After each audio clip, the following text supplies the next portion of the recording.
월요일 정치 이슈를 씹고 뜯고 맛보고 즐기는 먼데이 영식당 문을 열겠습니다. 오늘도 김민하 평론가, 박영식 시사 에디터, 이상윤 PD 함께하겠습니다. 세 분 안녕하십니까? 네, 반갑습니다. 네, 즐거운 한 주가 시작됐습니다. 네. 맞습니까? 사는 즐겁지가 않습니다. 아, 그렇습니까? 네. 자, 먼데이 영식당 공식 질문부터 해보겠습니다. 지난주 인상 깊었던 이슈, 또 이번 주 주목하는 이슈, 김민하 평론가하고 또 박영식 에디터 한 말씀 좀 주십시오. 즐거운 한 주가 시작이 돼야 되는데 즐겁지가 않습니다. 아, 즐겁지 않습니까? 즐겁지가 네. 않고 네. 지난주에 뭐 이런 뉴스 저런 뉴스 있다 이렇게 말씀을 드려야 되는데 뉴스 생각 안 납니다. 생각 안 나고 생각 안 나죠. 왜 헌법재판소가 예. 왜 결론을 내리지 않는가 이 생각만 이제 들고 아, 그러네요. 그렇죠. 지난주에 그래서 헌법재판소에 이 윤석열에 대한 탄핵 심판 선고가 나오지 않은 것이 그게 뉴스입니다. 그게 뉴스죠. 왜 나온다고 했는데 안 나오지 나오느냐. 않았을까? 근데 또 잘 생각해 보면 헌법재판소가 지난주에 결론을 내린다고 한 적은 없어요. 예. 네, 그런 적은 없고 우리가 한 거예요. 그렇죠. 언론들이 한 거예요. 예. 그렇죠. 그런 적은 없고 그냥 헌법재판소가 17일까지 일정을 안 잡아놨던데 근데 일반적으로 금요일 날 대통령 탄핵 심판 선고 나왔으니까 17일까지 중에 금요일은 14일 아니야? 그러니까. 그러니까 14일에 나오겠지 뭐.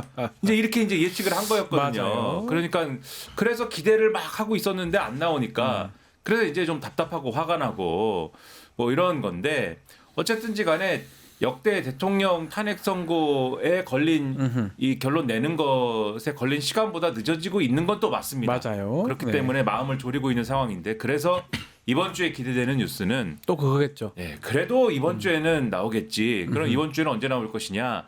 사실 지난주에 뭐 보통 이제 선고 2, 3일 앞두면 헌법재판소가 이제 이 평기가 끝났고 이제는 며칠 날 이 선고하겠습니다. 고지를 하죠. 그쵸. 통지 고지. 2, 3일 전에 이제 요거를 이제 예고를 해주는데 오늘 나올 것 같으면 지난주에 예고했을 거 아닙니까? 네, 오늘은 그쵸? 안 나옵니다. 그러니까 오늘은 안 나오는 예. 것이고 그다음 내일은 이제 박성재 법무장관 이 탄핵 심판에 대한 이제 변론 기일이라고 해서 내일은 안 될 것 같고 네. 그 수요일인데 수요일은 보통 안 한다고 그래서 또 수요일은 아닌 것 같고 뭐 안 하려는 법은 안 한다는 법은 없지만, 없는데 네. 대충 이제 따져 보면 목요일이나 금요일이 아닐까 이렇게 예측들을 하는데 그것도 뭐 그렇죠. 그 예측이죠. 근데 목요일이나 금요일이라면 네. 관례상 금요일이 아닐까 언론은 이렇게 가는 것 같아요. 어쨌든지 간에 그래서 21일이 유력해 언론은 또 이렇게 내다보는데 이것도 지금 말씀드렸다시피 예측에 불과합니다. 네. 하지만 빨리 해야 되지 않습니까? 최대한 빨리 해야 되기 때문에 이번 주에는 좀 나오리라는 기대를 갖고 뉴스를 보고 있습니다. 박영식 에디터도 뭐 똑같은 내용일 예, 것 같아요. 저도 똑같은 내용이라 가지고 지금 우리 국민들이 다 예. 똑같은 생각을 갖고 있는 것 같아요. 점심에 이제 파가 들어간 면만 먹습니다. 아, 지난주부터 파가 들어간 주로 면만 먹고 있는데 점심을 면으로 하시는군요. 그렇습니다. 파면 네. 파가 들어간 면만 먹고 파와 있는데 면, 네. 좀 이런 말씀 드리는 것도 좀 죄송합니다. 왜냐하면 단식 투쟁을 하시는 분들도 계신데 그러니까요. 먹는 걸로 계속 뭔가 파면을 바라는 이제 저의 이 좀 부족함을 여러분들 좀 양해를 해주시고 그래서 이번 주도 저는 파가 들어간 면만 먹을 계획이고요. 그렇네요. 대부분 이제 언론들이 목요일 금요일 예상하는 건 맞는데 저는 그래도 월요일 그러니까 오늘 오전쯤에 선고일 통지 이루어진다고 좀 예상하고 싶고요. 좀 이례적으로 수요일에 잘 안 한다고 하는데 빨리 수요일에 해가지고 파면 좀 그만 먹고 네, 싶습니다. 해도 상관이 없죠. 우리 뭐 정치권 인사로 한번 얘기를 해주겠습니까? 현재 판결은 예. 뭔 선택이 아닙니다. 이거는 자유민주주의 국가 체제를 갖춘 나라에서는 당연한 거죠. 네. 우리 모두 기도합시다. 예? 기도할까요? 기도를 해요? 원래 근데 제가 기도받지 교회를 않았습니다. 다녔습니까? 교회를 다녔던데 갑자기 제가 교회를 교회를 다녔다고 한 적 있나요? 그럼 교회를 잠깐 간 겁니까 그러면? 제가 교회를 잠깐 다녔다고 한 적 있나요? 아 그럼 2번 갔나요 그럼 교회를? 2번이라고 확정한 적 있나요? 그 순복음 교회를 갔던데 다른 교회를 가고 순복음 교회를 갔나요 그러면? 순복음교회만 갔다고 확정한 적 있나요? 무슨 그럼- 말씀하신지가 제가 그런 그럼 말 성당에 가고 교회를 갔나요 그러면? 성당이라고 제가 카톨릭이라고 한 적 있나요? 아 머리가 아프네. 야, 나도 머리가 예. 아프다고 제가 한 적 있나요? 예. 뭘 예수님 위해서 바랍니다. 그럼 이재명 기도하셨는지 대표한테도 그런 말씀하셨나요? 예? 여보시오. 뭔가요 제가? 그러니까 뭘 위해 기도하셨어요? 저는 그렇게 생각합니다. 궁금합니다. 저는- 뭘 위해 기도하셨는지. 뭐라고요? 뭘 위해 기도하셨는지. 제가 기도했다고 한 적 있나요? 이영훈 목사님께서 기도하셨고요. 예, 알겠습니다. 기도하자고 하셨고 그러면. 함께 기도했습니다. 아, 예. 알겠습니다. 자, 우리 한동훈 대표 너무 괴롭히지 마십시오. 예, 뭐 하고 싶은 말씀 하시라 놔두고. 자, 헌법재판소 지금 탄핵 소추안 접수한 지는 93일 차입니다. 그래서 결국 시간상으로는 지난 대통령 탄핵 기일보다는 한참 넘어가는 모습인데 변론 종결 이후 또 기간으로 봐도 지금 상당히 넘어가고 있는 상황이에요. 고민이 이제 깊어지는 이유. 짧게 어떤 점이 가장 이렇게 늦어지는 이유가 될까요?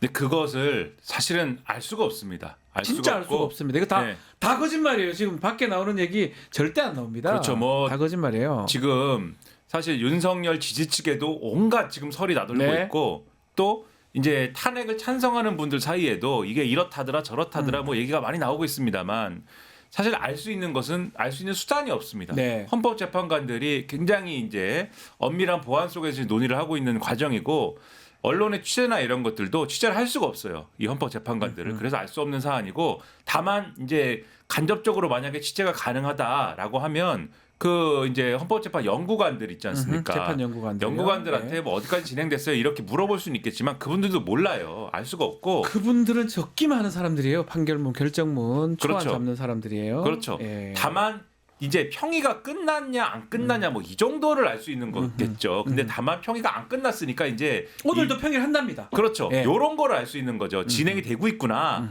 요 정도 사안을 알 수 있는 건데 그래서 추측하기로는 왜 이렇게 길어질까 그러면 평의가 말씀하신 것처럼 여태 대통령들에 대한 탄핵 심판보다는 길어지고 있다는 건 확실한 사실이니까 왜 길어지고 있느냐 생각을 해보면 지난주에 이제 그 감사원장과 이 검사들에 대한 그 전원일치로 이제 그 탄핵 소추안을 기각시킨 결정이 나왔지 않습니까? 네.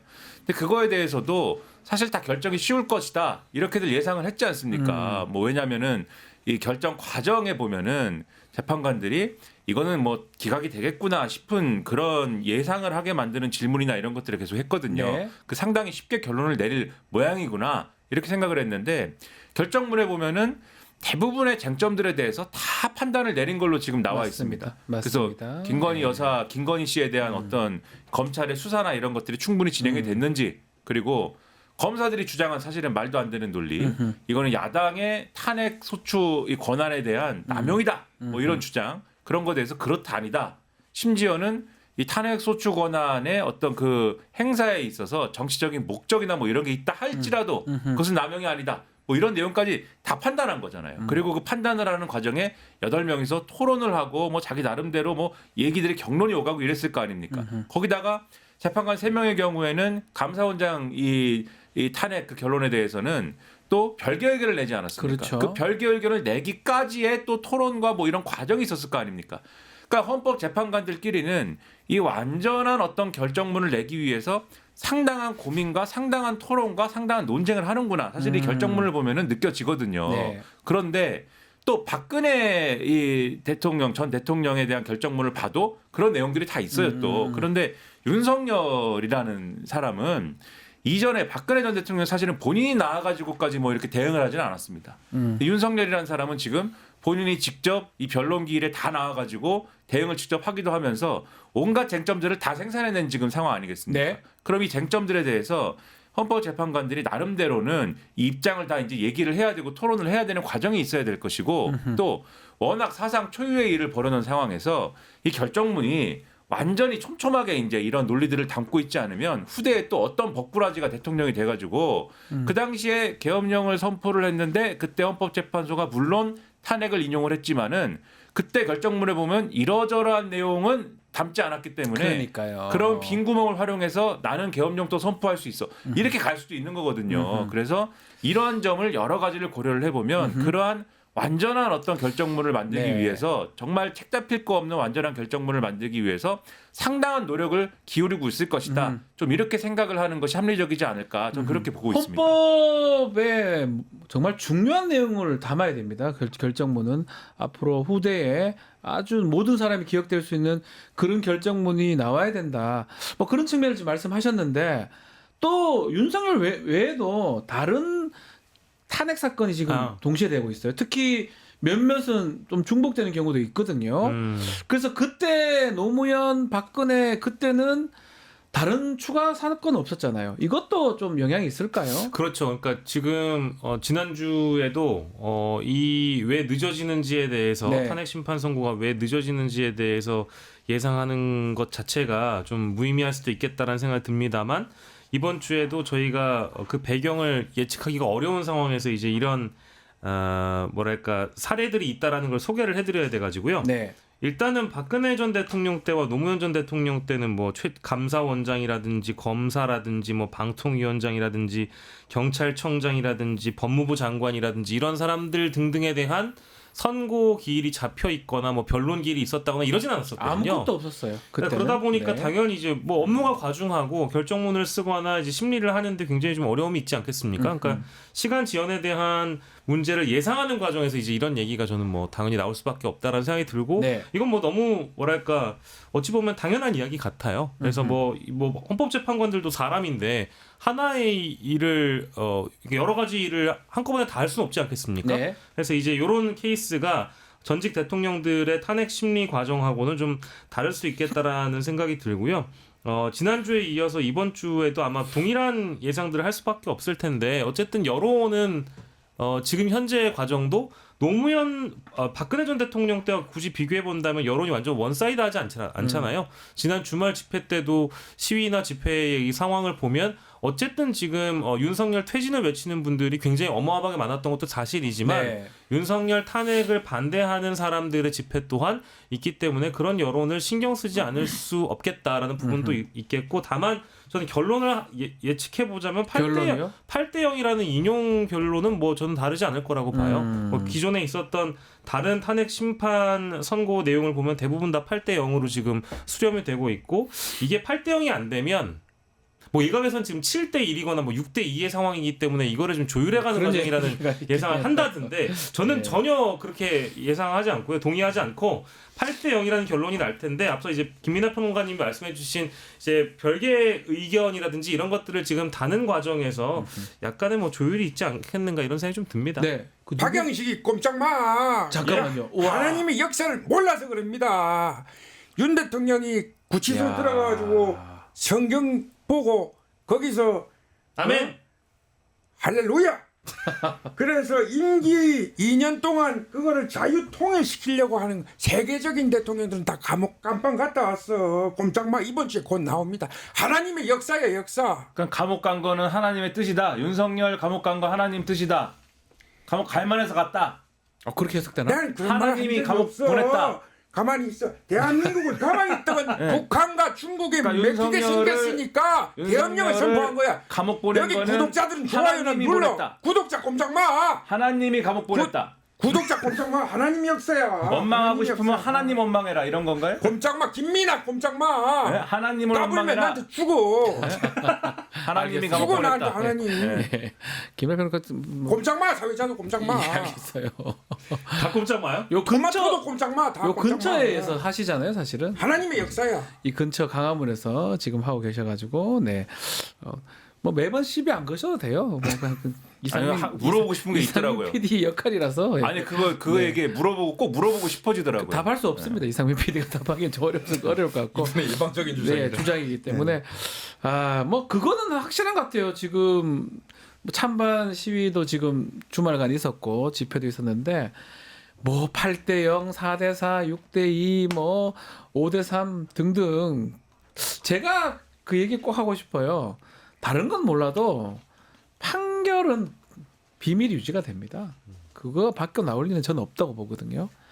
뭐 나오기도 어렵고 제가 알기로는 그 판결하는 것도 평의하는 것도 되게 밀봉해 가지고 이걸 갖다 주고 하기 때문에 원칙적입니다. 뭐 앉아가지고 뭐 전산으로 하지도 않을 뿐더러 그 방에 몰래 숨어서 죄송해요 몰래 앉아가지고 재판관들이 그렇게 하기 때문에 사실은 이걸 알 수는 없다. 그 5대2 그래서 저는 그런 소문은 다 그냥 만들어내는 얘기다라는 생각이 드는데 김민하 평론가 어떻게 보십니까? 그러니까 예를 들면은 뭐 그 헌법 재판관들끼리 네. 어떤 쟁점에 대해서는 뭐 의견이 자기들끼리 갈릴 수는 있겠죠. 갈릴 수 있죠 당연히. 네, 예를 들면은 어떤 쟁점, 예를 들면은 윤석열이 가령 정치인들을 체포하라고 주장을 했다고 하는데 그 중에 뭐 예를 들면은 그 홍장원 씨나 이런 사람들, 홍장원 전 국정원 이차장이나 이런 사람들 뭐 증언을 못 믿겠다라고 주장을 하고 했는데 그런 얘기까지 뭐 결정문에 쓸 것이냐? 아니다. 그 주장까지는 그 주장의 진위까지는 뭐 여기 다룰 일은 아니지 않느냐? 뭐 이런 얘기를 가지고 뭐 의견이 다 갈릴 수는 있겠죠. 근데 네. 그런 얘기들이 막 예를 들면은 5대 3이다 뭐 이럴 수는 있겠지만 그게 예를 들면 탄핵을 민용할 거냐 말 거냐가 뭐 5대 3이냐 이런 구도는 전혀 아닐 거라고 보고요. 그리고 제가 말씀드린 이런 얘기가 예를 들면은 야, 그 쟁점을 뭐 넣을 거냐 말 거냐에서 지금 찬반이 갈리고 있대. 이런 얘기를 아마도 이런 얘기까지 진행이 되지도 않았을 것 같고 그리고 그런 얘기가 진행됐다 하더라도 밖으로 나올 일도 없고 그런 뭐 쟁점이 형성됐다는 그렇죠. 얘기가 예. 또 그런 얘기를 우리가 알 수도 없는 것이기 때문에 말씀하신 대로 몇 대 몇이다 뭐 이런 얘기는 상당히 제가 볼 때는 거의 근거가 없는 얘기라고 보고요. 오히려 전 이런 몇 대 몇이다라는 얘기에 사실 맨 처음에 시작된 거는 윤석열 쪽에 그렇게 보여요. 5대 3 승리론이거든요. 예. 5대 3으로 우리가 이긴다. 여기서부터 시작이 됐고 5대 3으로 우리가 이길 건데 아마 그걸 막기 위해서 마은혁 재판관 임명을 아마도 강행을 하도록 이 푸시를 할 것이다. 민주당 쪽에서. 그래서 우리가 그걸 막아야 되고 막 이런 식의 전략을 막 얘기를 해요. 그걸 막기 위해서는 한덕수 총리에 대한 이 탄핵 심판부터 빨리 이제 기각 결정을 이끌어내야 되고 막 온갖 얘기를 막 하거든요. 사실은 여기서 시작이 된 거기 때문에 맞아요. 이런 얘기에 끌려다니고 뭐 이 속을 필요가 전혀 없다 이렇게 봅니다. 박영식 아니 에디터. 다른 게 아니고 저희가 이제 예상을 하는 거고 실제 판결에 대한 내용도 알려지지도 않고 평의가 어떤 식으로 진행되고 있는지도 알 수도 없는 알 수 거잖아요. 없죠. 근데 저는 진짜 신기한 게 일부 언론 보도를 보면은 지금 제목만 읽어드릴까요? 헌법재판소 선고 일정 논의 시작 안 한 듯 이런 게 제목이에요. 그래서 언론사의 취재에 따르자면 재판관 평의에선 선고 기일 지정에 관해 논의를 시작하지 않은 것으로 알려졌습니다. 이게 진짜 기사의 전부거든요. 그리고 심지어 쟁점별 논의조차 끝내지 않아서 5가지로 정리된 주요 쟁점을 헌법재판관들이 논의 중인 것으로 알려졌습니다. 다 이런 보도예요. 근데 어떻게 알았는지를 좀 궁금하더라고요. 그러니까 이거는 사실 납득하기. 그러니까 헌법 재판관들이 이제 몰라요. 그 사람들도 어떻게 알아요? 그냥 결정문 초안 잡는 사람들인데. 근데 재판관들이 직접 나와가지고 그런 인터뷰 할 리는 만무하고요. 그러니까 할 저게 수도 안 아마 되고. 채널A 보도인데 네. 저런 보도가 네. 저런 보도가 제가 볼 때는 그러니까 이 연구관들을 먼저 접촉을 해서 절차가 어디까지 된 것 같냐 물어보고 그 당연한 거는 평의가 진행 중인 거 아닙니까? 그렇죠. 그 평의가 안 끝난 상황에서는 당연히 기일을 얘기를 안 했겠죠. 언제 할지를. 그러니까 기일 논의가 진행이 안 된 거죠. 당연히 평의가 진행 중이니까. 근데 이건 그냥 당연한 절차의 얘기거든요. 절차상의 그러니까요. 얘기죠. 근데 요 얘기를 저렇게 이 평의가 아직 진행 중이다라는 사실관계를 가지고 이렇게 저렇게 확대 해석해가지고 저 이제 얘기를 뽑아내는 거거든요. 그러니까 평의가 진행 중이니까 언제 저기 기일을 언제 열어가지고 선고할지는 결정 안 했겠네. 그렇지. 그러면 기일 논의 안 하는구나. 그렇게 가는 거죠. 그건 이렇게. 지금 당연한 어떤 기사인데 어쩌면 그렇죠. 그것도 기사화해가 뭐 국민들이 가장 관심을 갖는 뉴스가 지금은 탄핵 언제 되냐니까 저런 기사를 내는 것 같은데. 아니 근데 이걸 다 단독을 달아놓으니까 네. 뭔가 뭐지 크게 싶었던 알아냈던 거죠. 것처럼. 예, 근데 그러니까요.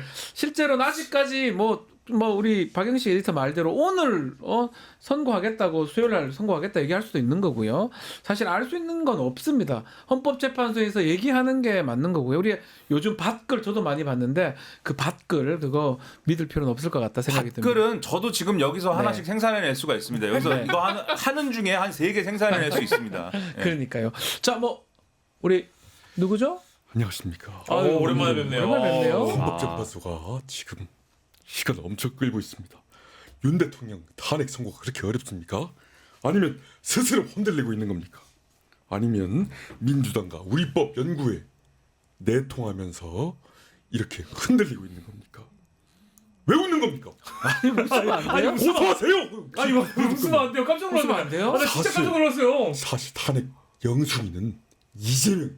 왜요, 탄핵 갑자기? 영순위 이재명이죠. 깜짝이야. 직책이 없는 1위는 탄핵을 문영배 대행입니다. 말도 안 돼. 헌법재판소가 정치하지 줄 탄핵 말고 아닌가? 가만히 좀 계세요.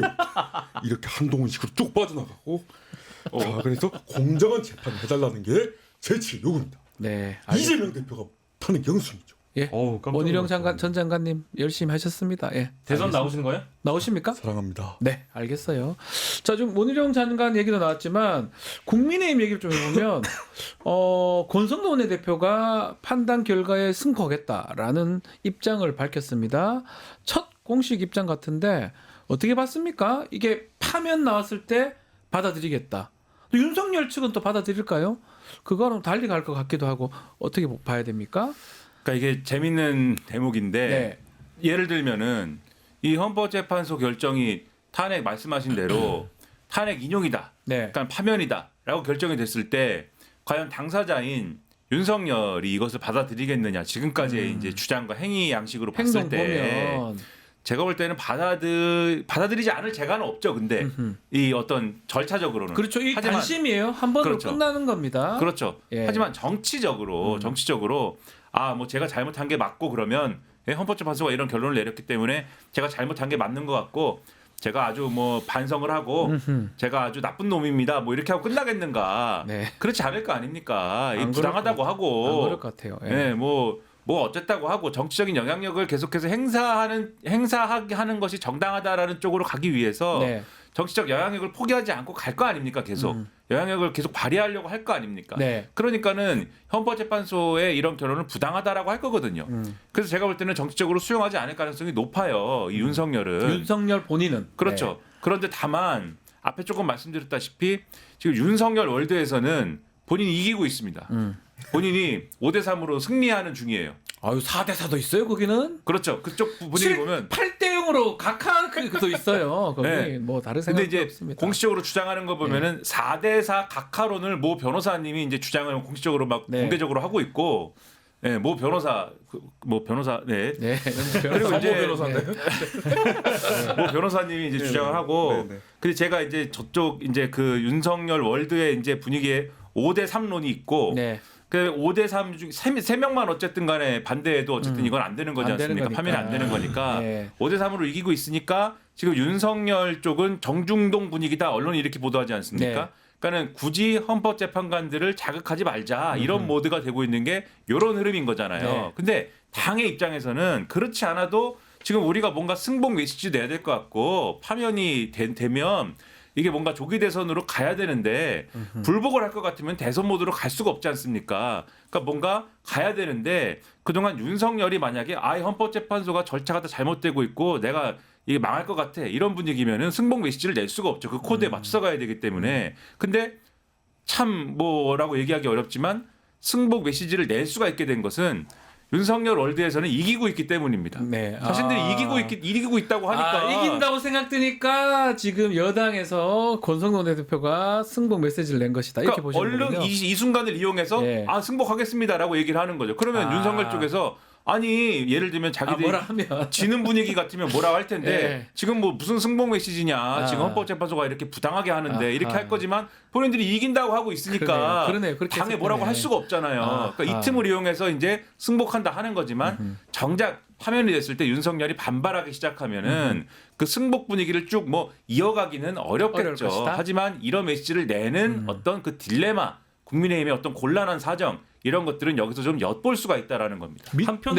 한편으로는 저 입장이 99.9% 가능성이 제일 높거든요.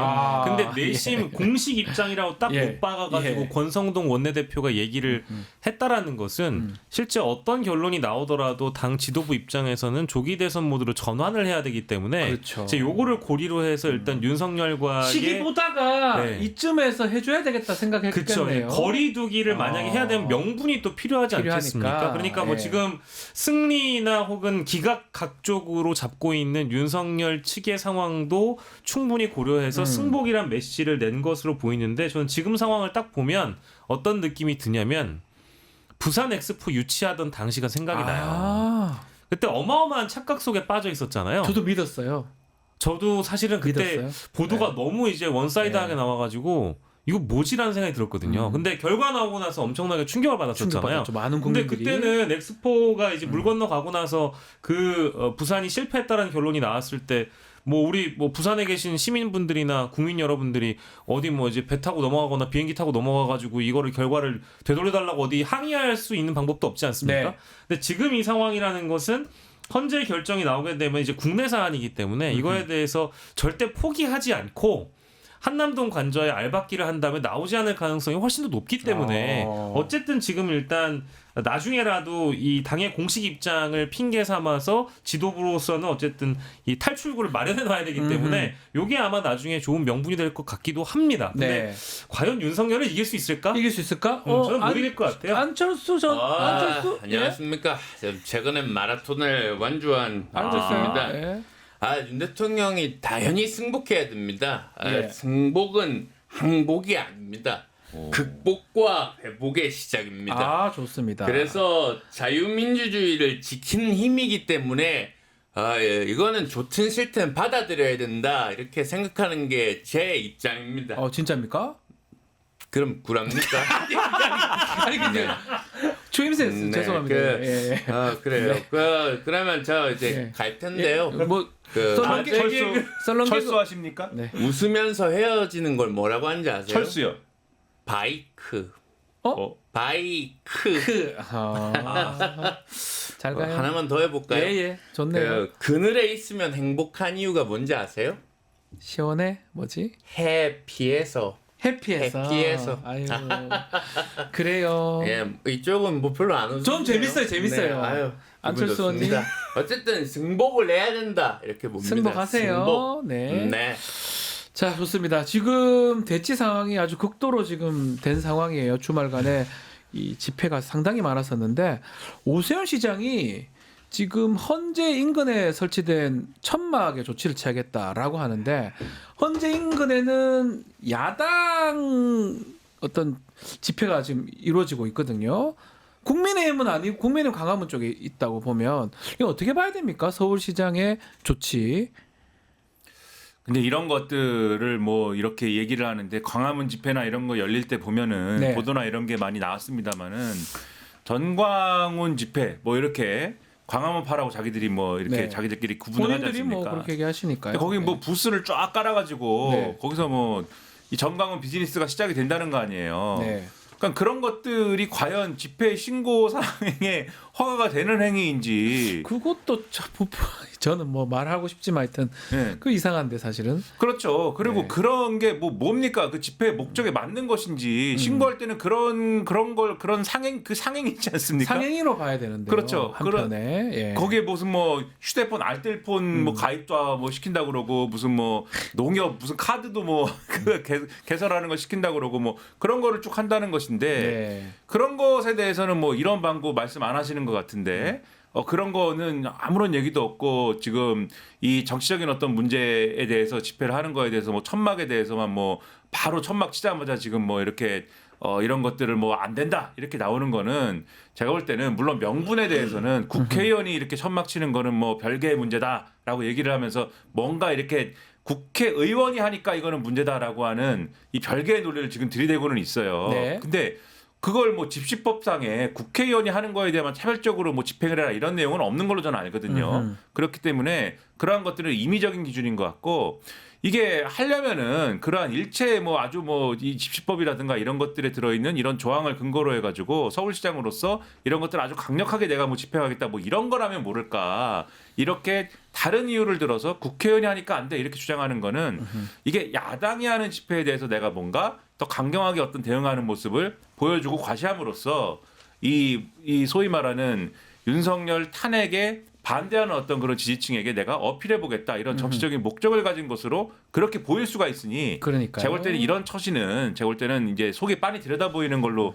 보이지 않습니까? 네. 별로 좋지 않다 이렇게 봅니다. 조금만 첨언하자면 대선 주자로서의 메시지라고 저는 보고요. 대선 주자니까 네, 그리고 본인이 이제 말씀해주신 대로 뭐 언제부턴가 분쟁이 생기면 천막을 꾸려서 농성하는 일이 일상이 됐다. 뭐 모릅니까 사람들이 다 알죠. 근데 이거를 선택적으로 접근하니까 이제 오세훈 시장의 메시지가 이제 일관성이 없고 이제 형평에 맞지 않는다라는 지적을 하는 거고요. 그리고 이제 이런 메시지를 내면서 어쨌든 대선 주자로서 일종의 마일리지라고 표현을 하자면 마일리지입니까? 많이 쌓아놓으면 예. 쌓아놓을수록 모르겠어요. 수사기관에 얼마나 부담이 될진 모르겠으나 오세훈 시장에게는 큰 어떤 사법적 리스크의 벽이 있지 않습니까? 명태균 게이트의 네. 수사에 지금 1순위에 올라가 있어요. 포토라인에 소환될지도 모르는 지금 당사자입니다. 수사를 잘 받으시라 이 말씀 드리고 싶네요. 본인 얘기 한번 들어볼까요? 안녕하세요. 안녕하세요, 오세훈입니다. 오세훈입니다. 아름다운 서울에서 살리라. 아멘. 네. 자, 현행법상 지자체 허가 없이 도로에 천막을 설치하면 그거는 불법이죠. 그럼 불법을 여러분들은 다 용인하란 말인가요?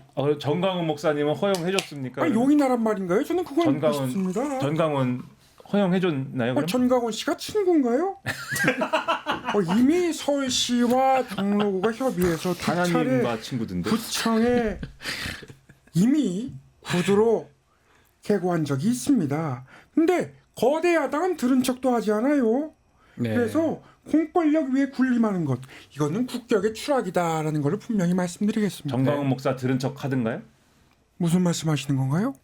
하나님과 친구든데. 국회의원을 다수 확보한 분들하고 다른 거죠, 그거는. 네. 아 목사와 국회의원 정말 잘못 다르다. 알고 계시네요. 아, 목사와 국회의원 다르다. 알겠습니다. 서울 시민 아닌가요? 맞아요. 우리 서울시 김민아 평론가? 맞습니다. 저 예. 서울 영등포구. 고맙습니다.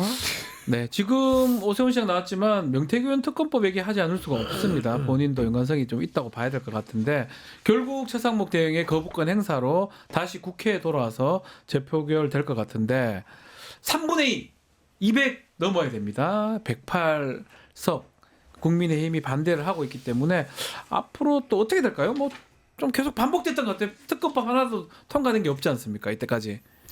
그렇죠. 지금 국민의힘은 대놓고 이제 이 명태균 특검법을 처리를 하면 이제 논리도 없어요. 그냥 우리 당 죽겠대요. 우리 당 죽이려고 하니까 이게 논리가 없어요. 예전에는 논리도 뭐가 있었는데 논리가 없습니다. 이거 관련해서는 그 통과되면 우리 죽는다. 그렇죠. 이거예요. 예. 그 당이 큰일이 난다. 뭐 너무 잡혀갈 사람이 많다는 얘기잖아요. 이게 그러면 특검 거부 이유가 되면 됩니까? 그렇죠. 그리고 이를테면은 과거에는 가령 김건희 특검, 네. 최상병 특검 이런 문제에 있어서는 소위 말하는 친한계가 역할을 하지 않을까? 뭐 이런 기대도 조금 있었던 것 같고 특히 명태균 특검 같은 경우에는 뭐 명태균이 난 묻지 않았어라고 주장할 수 있는 대권 주자 아닌가? 네.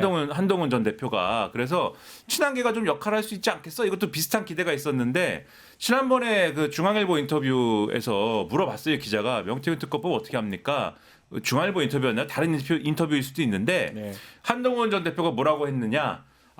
당연히 정치 브로커가 이렇게 활개를 치고 다니면 안 된다. 그런데 명태균 특검법은 민주당이 국민의힘을 죽이려고 만든 법이기 때문에 그렇기 때문에 이거는 통과시켜서는 안 된다. 예. 이렇게 얘기를 했어요. 그러니까 이것도 기대할 수 없는 거 아닙니까? 지금 상황에서 그렇죠. 그렇기 때문에 예. 말씀하신 대로 똑같은 논리로 아마 갔다 와서 지금 이 거부권 행사했으니까 뭐 이런저런 뭐 협상을 하자고도 하고 뭐 민주당이 뭐 이런저런 뭐 과정을 거치겠습니다만은 결국은 뭐 패기가 아직 유력한 상황 아닐까 이렇게 볼 수밖에 없는 것 같습니다. 지금까지 특검법이 재표결돼 가지고 통과된 법안이 없어요. 없습니다. 예, 없어요.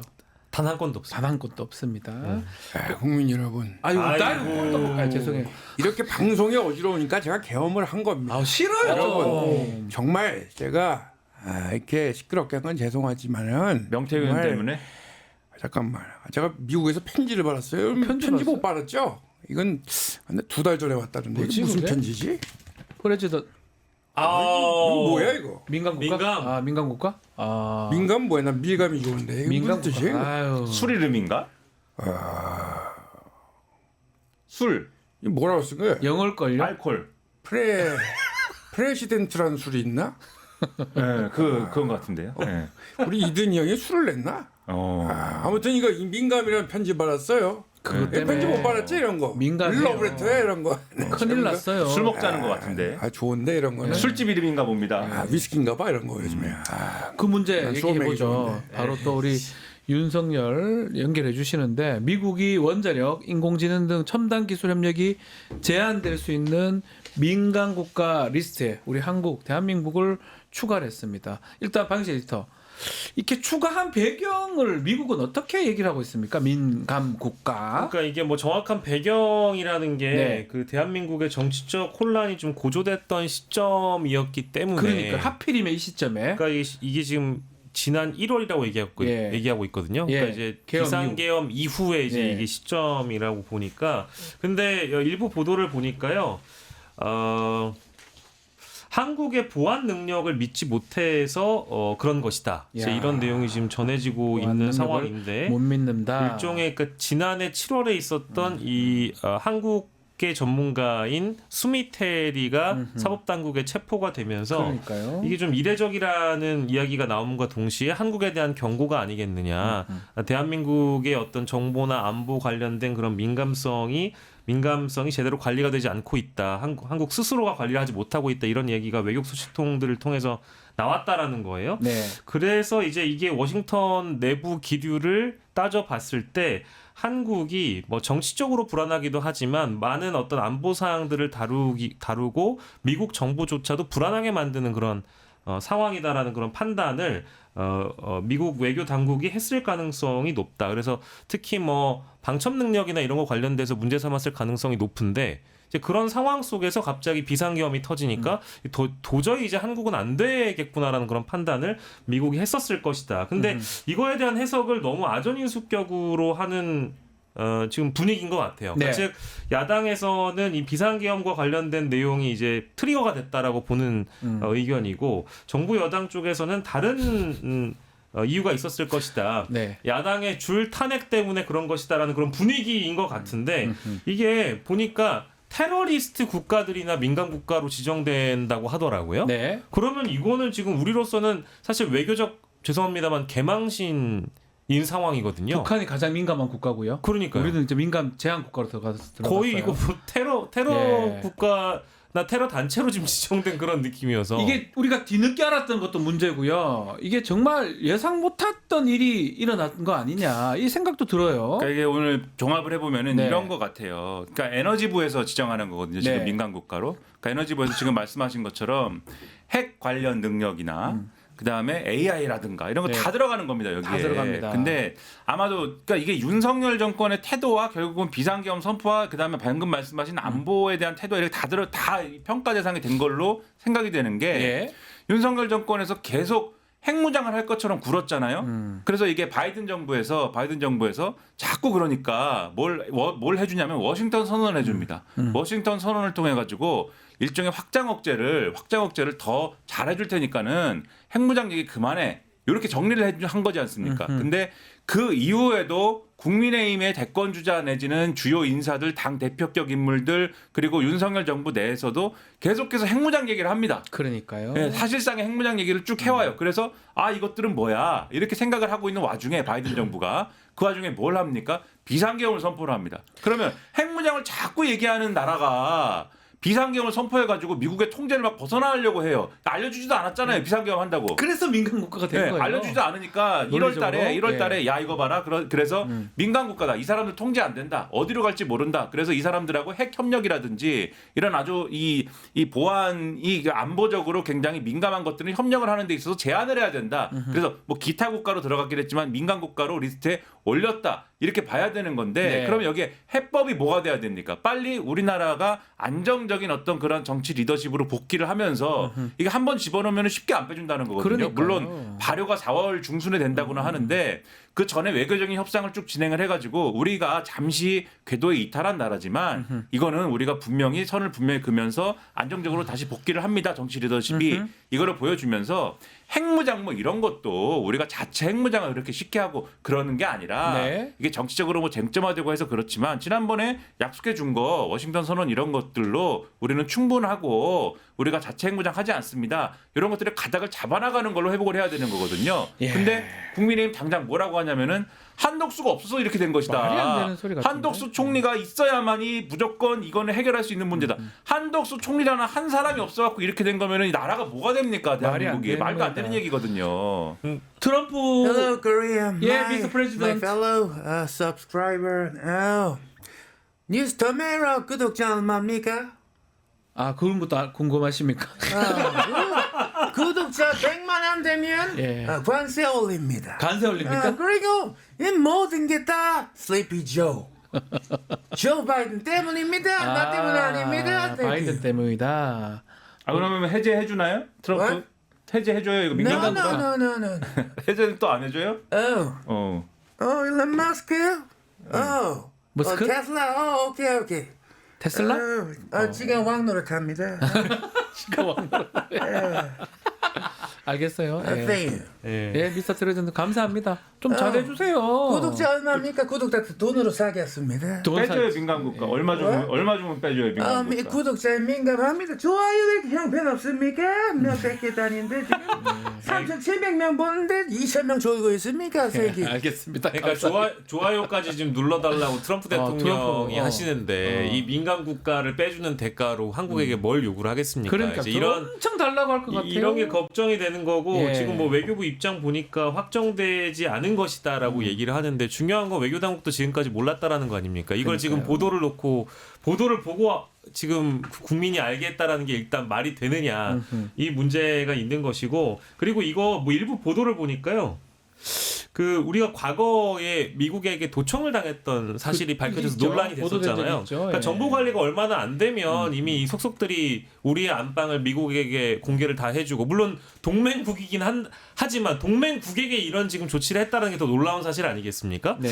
그래서 꼭 도청의 문제가 아니더라도 핵무장 얘기를 그렇게 떠들고 다녔는데 미국이 민간 국가로 지정하지 않을 공산이 있느냐. 이제 그걸 우리가 좀 고민을 해봤으면 좋겠어요. 그동안 얼마나 이 외교를 불안하게 만들었는지에 대해서 윤석열 정부가 깊이 반성을 해야 되는데 아까 소개해 주셨던 여당 쪽의 반응이나 정부 쪽의 반응이 너무 좀 참혹한 수준의 대응 아닌가 이런 생각이 좀 듭니다. 한 개만 더 좀 다뤄보죠. 한동훈 대표 얘기인데 한동훈 전 대표가 이게 비상계엄에 막기 위해서 신속하게 나선 이유 중에 하나가 민간 국가 연결됐다 이렇게 얘기를 했습니다. 이거는 이렇게 연결하는 게 맞아요. 그리고 여기 갑자기 숟가락 얹는다는 느낌도 들기도 하고요.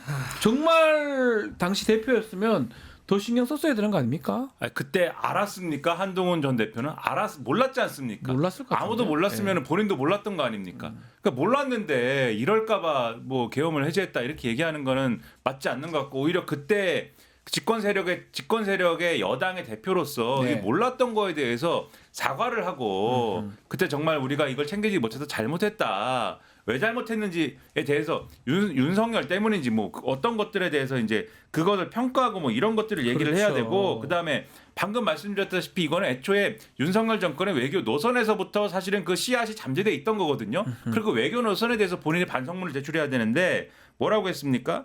이 최근에 이 지금 국민의힘의 대권주자들 다 어쨌든 이 핵 잠재력의 강화를 외치고 있는 그런 상황이잖아요. 네. 한동훈 전 대표도 핵무장은 언제든지 할 수 있는 준비가 필요하다 이렇게 주장하고 있잖아요. 네. 그거 막고 싶은 거거든요, 미국은. 맞아요. 그거 하지 말라는 거예요, 지금. 미국 그거 하지 말라고 민간 국가를 지정한 거야. 네, 그러니까는 정신을 좀 차리셔야 몇 번 된다. 누구라도 한번 나와주세요 마지막으로. 욕 다시 나오신 거예요? 또 나와요? Most dangerous man. 본인 얘기 같은데. Most ugly man. 박지훈. 뭐요? Most funny channel. 뉴스토마토. 아유 감사합니다. 그래도 우리에겐 카드가 있습니다. BC 카드냐고요? 네. 아닙니다. 미 해군과 유지 보수 정비 계약처럼 유지? 연구 형 YUJI? 누구시죠? 저한테 자꾸 질문하시는데요. 예. 연구 협력을 더욱더 강화하는 게 진짜 카드다. 그렇게 생각합니다. 알겠습니다. 유지 카드. 한동훈 대표가 예 한동훈이는 한동훈이야. 인간 말종이다. 예, 그래 말하면 안 되죠. 그래서 그런 사람은 유승민이보다 더하다. 야, 열심히 그만 다뤄라. 네, 그래 봅니다. 요즘 뭐 이사 가신다고 하긴 하던데. 이사 가야죠. 퇴임식 준비하십니까 그러면? 이미 저기 저 부시장 체제로 돌아갈 준비가 돼 있습니다. 아, 퇴임식. 대구를 우습게 보나? 퇴임식 하냐? 김해 어디 출신이고? 저 수원입니다. 그래서 퇴임식은 임기 단축을 천명한 대통령이 있기 때문에 네. 대선은 필수적이고 이사도 필수적이다. 네, 그래 봅니다. 이사도 퇴임식은 필수적이다. 언제 그러면? 예. 영남고 이거 물어라. 뭘 물어요? 자꾸 개입니까? 들린다. 개입니까? 알겠습니다. 참 홍준표 시장님 또 대선 언제 나갈지 한번 봐야 될 것 같고요. 홍준표 시장도 그러면 탄핵 인용을 좀 예상하시는 건가요? 궁금하네요. 그래서 준비하시는 거 아닌가 싶기도 그러니까 한데. 예. 여권 대선 주자 중에서 조기 대선을 공식적으로 언급한 사람이 오세훈, 홍준표, 안철수인데 이미 탄핵 선고가 무르익어가는 과정에서 페이스북에다가 최근에 조기 대선을 쓰신 분이 네. 딱 두 분입니다. 오세훈, 홍준표. 그렇겠죠. 근데 홍준표 시장의 논리는 묘해요. 탄핵은 무슨 기각이 돼야 된다라고 주장을 하면서 네. 근데 조기 대선은 있어야 된다라고 또 주장을 합니다. 조금 그러니까는 이해하기 어렵습니다. 그러니까 탄핵 기각이 돼도 윤석열이 스스로 그만둬야 된다라는 주장을 지금 하는 거죠. 네. 그러니까 어떤 경우든 조기 예. 대선이 있어야 된다라고 하는 겁니다. 두 개가 연결이 조금 아니 쉽지 근데 않아 보이긴 승복 합니다. 메시지도 예. 마찬가지로 이것도 아이러니한 겁니다. 그러니까 천막 쳐놓고 탄핵 반대 집회에 국민의힘 현직 의원들이 가가지고 지원을 해주거나 거기에서 목소리를 내고 있는 상황인데 지도부가 승복 메시지를 밝힌다는 게 저는 좀 아이러니해가지고요. 알겠습니다. 자, 오늘 영식당 여기서 마무리하겠습니다. 세 분 감사합니다. 고맙습니다. 감사합니다. 유튜브 구독하고 실시간 채팅과 댓글을 남기시면 매일매일 7천 TTCO를 드립니다. 참여 방법은 통통물 어플을 다운로드하고 회원가입과 로그인을 해주세요. 마이페이지에서 나의 회원 고유 번호를 복사해주세요. 유튜브 구독 후 실시간 채팅이나 댓글창에 고유 번호를 한 번만 입력하면 준비 끝! 지금 유튜브 채팅과 댓글 쓰기 참여하고 실천 TTCO 받아가세요.